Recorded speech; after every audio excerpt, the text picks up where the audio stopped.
Hello everyone, myself Sachin Gaware from RBNB College, Shrampur. In today's lecture, we will continue the chapter Permutation and Combination from 11th Science. Now, 11th Science Paper 2, from 11th Science Paper 2. Now, in this lecture, we study about the permutation. Now, permutation is the arrangement. Permutation is the arrangement of the objects. Now, what is the definition of permutation? Definition of permutation is, it is the arrangement of some or all objects taken at a time is called as a permutation. Now, in first case, we see the permutation for distinct objects. Now, this permutation, if there are n objects are given, and suppose we arrange r object from them taken at a time, then the permutation is denoted by NPR or NPR or NPR. These are the three notations for the permutation. This shows the arrangement of R object taken at a time from total n objects. Now, this is the notation for permutation. And from these three notation, here we use the first notation, that is NPR. Now, this is the general definition of a permutation. Now, there are three different types of permutation. Now, first one is the permutation when all the objects are distinct. Second one is the permutation when the objects are not distinct. And last one is circular permutation. So, we see the first one, that is permutation when objects are distinct. Objects are distinct. Now, we have given n distinct object, then the permutation of R object,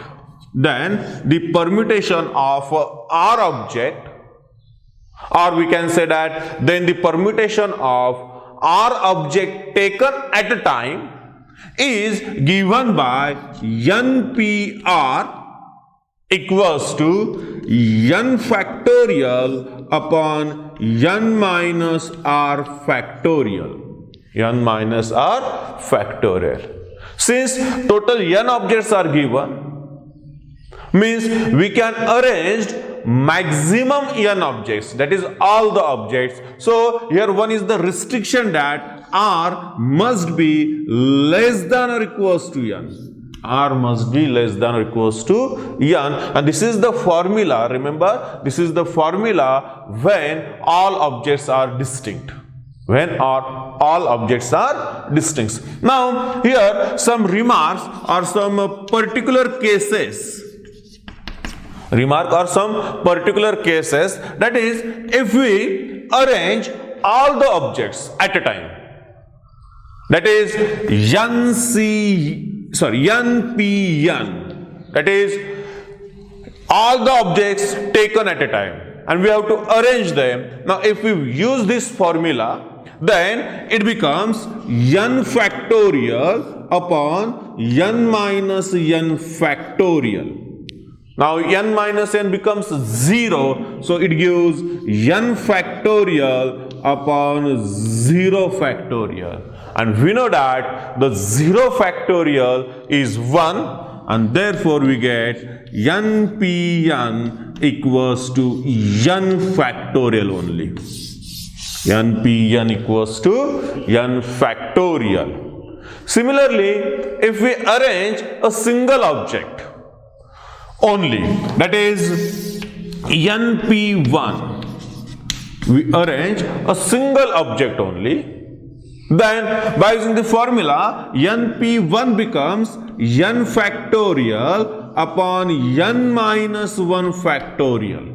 because the value of r is 1, so it becomes n minus r becomes n minus 1 factorial. Now again, if we simplify this one, this n factorial can be written as n into n minus 1 factorial upon n minus 1 factorial. And so now by cancelling this n minus 1 factorial, n minus 1 factorial, we get np1 equals to n only. We get np1 equals to n only. Now these are some particular cases or some basic formulas for the permutation. First one is the arrangement of all the given objects equals to its factorial.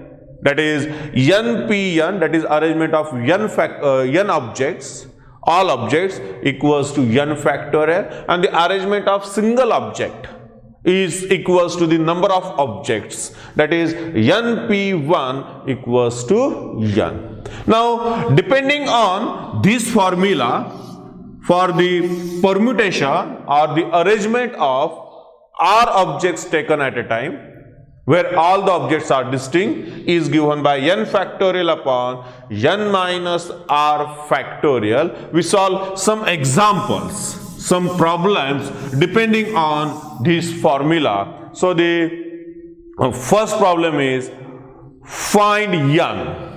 Now the example is of the type find n. We have to find the value of n, and we have given first one is np6 is to np3 equals to 120 as to 120 as to 1, or simply we can say equals to 120. Now to solve this example, now since here it is given that np6 divided by np3 equals to 120 upon 1, that is 120. Now take the cross multiplication.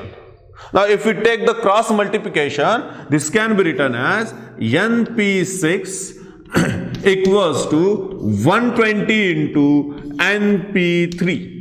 120 into np3. Now use this formula. We know that npr equals to n factorial upon n minus r factorial. In LHS, the value of r is 6. The value of r is 6. So this can be written as n factorial upon n minus 6 factorial. And in RHS, it is equals to 120 into, here the value of r is 3, so it becomes n factorial upon n minus 3 factorial. Now this n factorial and this n factorial gets cancelled. These two terms are getting cancelled. Now taking this n minus 3 factorial on LHS, this can be written as n minus 3 factorial upon n minus 6 factorial equals to 120. Now n minus 3, reduce this n minus 3 to the n minus 6. So this can be written as n minus 3 into n minus 4 into n minus 5 and into n minus 6 factorial divided by this n minus 6 factorial. And this can be written as 6 into 5 into 4. This 120 can be written as 6 into 5 into 4. Since 6 into 5, that is 30. 30 into 4, that is 120. Now here, this n minus 6 factorial getting cancelled. So the remaining terms are n minus 3, n minus 4, n minus 5 equals to 6 into 5 into 4. Now observe here, the LHS is the product of three consecutive natural numbers or three successive natural numbers, and RHS also the product of three successive or consecutive natural numbers. So comparing the largest or smallest term from both sides, we get, now here we consider a largest term, so we get, which implies that largest term in LHS is n minus 3 and on RHS it is 6. So we get n minus 6 equals to, n minus 3 equals to 6, which gives n equals to 9. Which gives n equals to 9. If we compare the smallest term, it also gives n equals to 9. Now consider the next example. Find m and n if m plus n p2 equals to 56 and m minus n p2 equals to 12. Now to find m and n, we simplify these two terms separately. Now for that, consider the first equation, that is m plus n p2 equals to 56. Now here the value of n for the formula, this is the m plus n means n and this 2 is r. So by using the formula for permutation, this can be written as m plus n factorial divided by m plus n, this is the n here for the formula, minus 2, that is r factorial, equals to 56. Now if we simplify this one, now this m plus n, reduce this m plus n up to m plus n minus 2 factorial. So this can be written as m plus n into m plus n minus 1 into m plus n minus 2 factorial divided by m plus n minus 2 factorial. Now cancelling this m plus n minus 2 factorial and these two terms, and this 56. This 56 can be written as 8 into 7. 8 into 7. Now this gives m plus n into m plus n minus 1 equals to 8 into 7.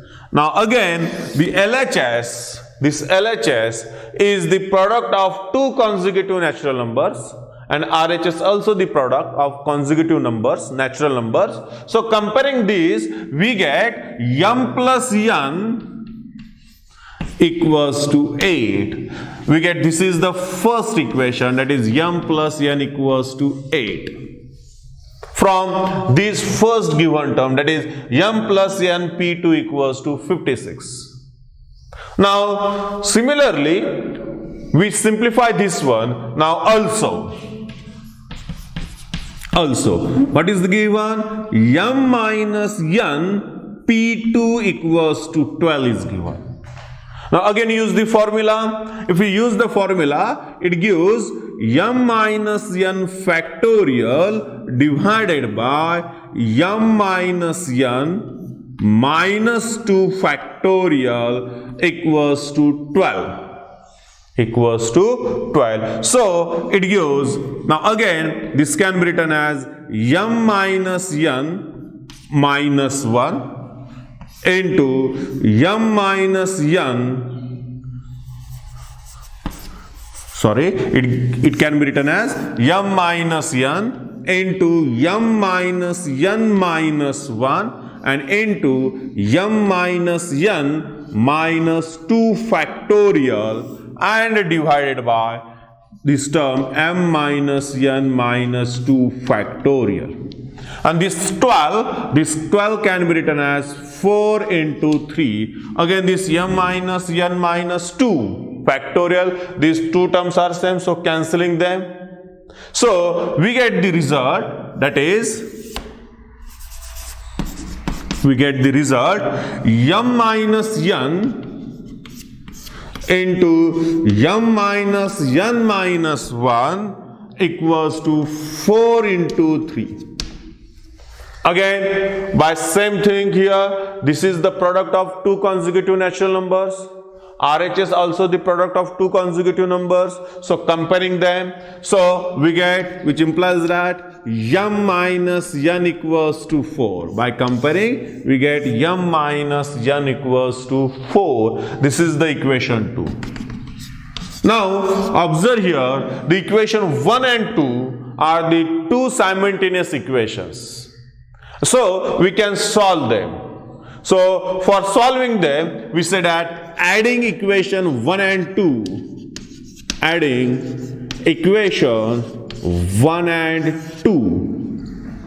Now take the addition, that is the first equation is m plus n equals to 8, and this is m minus n equals to 4. Now this plus n minus n gets cancelled, so we get 2m equals to 12, which gives m equals to 6, which gives m equals to 6. Now putting this value of m in any one of the equation, that is either in equation 1 or in equation 2, we get the value of n. Suppose we put the value of m equals to 6 in first equation. So here we write, therefore by equation 1,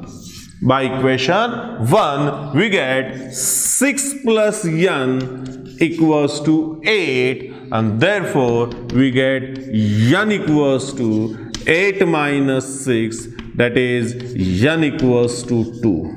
So we get the value of n equals to 2. So like this we can find the values of m and n. Simply we have simplified the given two terms, given two equations, and obtaining two simultaneous equations in m and n, and then we solve that two simultaneous equation which gives the values of m and n. Thank you.